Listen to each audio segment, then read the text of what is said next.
在高高的天空中，住着一对好朋友。一个是北风，他总是在恶作剧，最喜欢大口大口吹着气。只要他经过的地方，小草会匍匐在地上，大树会弯腰，就连房屋也会带来吱吱声。一个是太阳，他总是眯着眼，像在打瞌睡一样，因为他把所有的能量都用在散发光和热上。只要有他在的地方，白雪会融化，就连北风也不那么寒冷。一天，北风看到地面上有两个旅人，一前一后，隔着一大段距离，朝着前方前进。前面那个走得轻快，身上只有一件外套，后面那个背着沉甸甸的大包袱，走得慢，却每一步都踩得很稳。北风找到太阳，指着走在前方穿着厚外套的旅人说道：太阳，太阳，你有看到那个人吗？太阳往地上一看，笑着说：看到了。北风兴奋地说：不如我们来比赛，谁能让他把身上的外套脱下来，谁先做到，谁就赢了。太阳点点头，说：没问题，那你先来吧。北风深深吸了一口气，然后对着旅人吹了过去。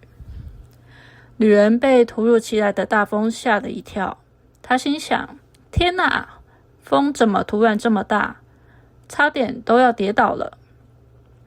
女人打了一个喷嚏，身体微微发抖，于是将外套抓得更紧，走得更快，准备先找个地方避风。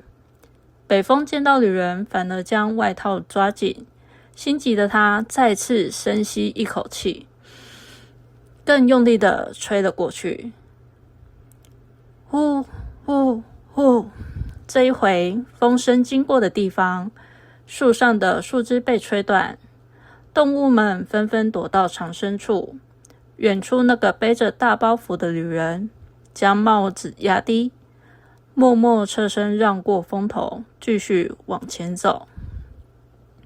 女人踉跄了几步，跌坐在地上，忍不住说道：今天的风是怎么回事啊？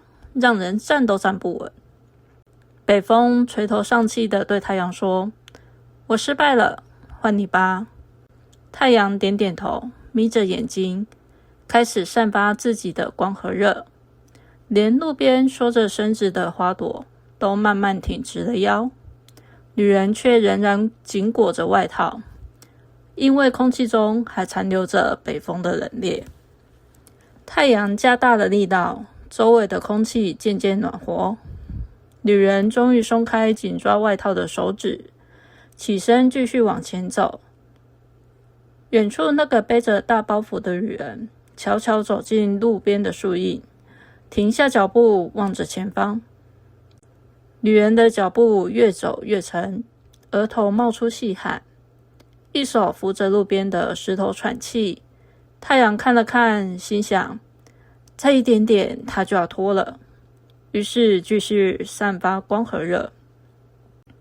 女人终于脱下外套，太阳望着北风，笑着说：看吧，还是我的方法更有效。话音刚落，那个女人摇晃着倒在地上。北风和太阳同时愣住，面面相觑，说不出话来。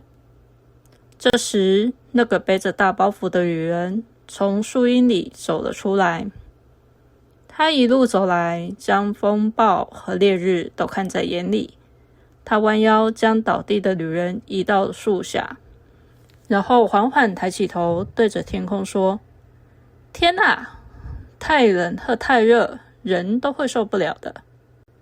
太阳和北风听着这句话，完全没有胜利的喜悦，只剩沉默。